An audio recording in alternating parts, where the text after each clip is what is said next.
2 Corinthians 10, 3-5. For though we walk in the flesh, we do not war according to the flesh.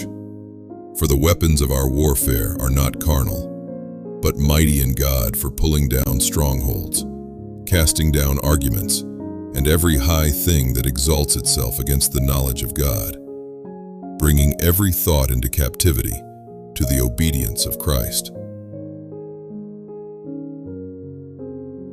1 John 4:4.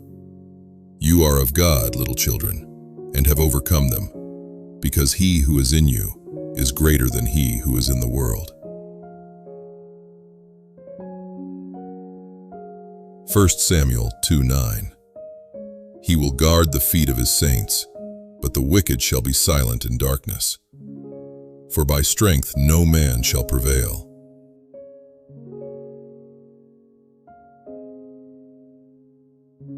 Healing and restoration. Joel 2:25-27.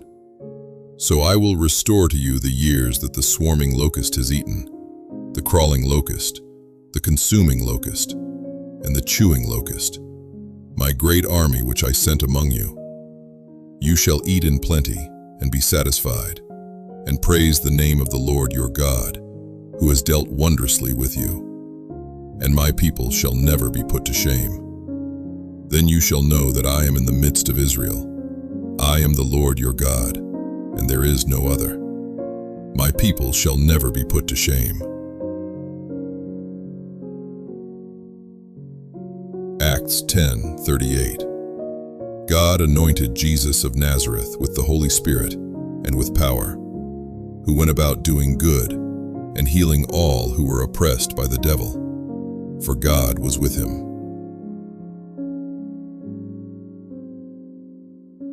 Psalm 107:20. He sent his word and healed them, and delivered them from their destructions.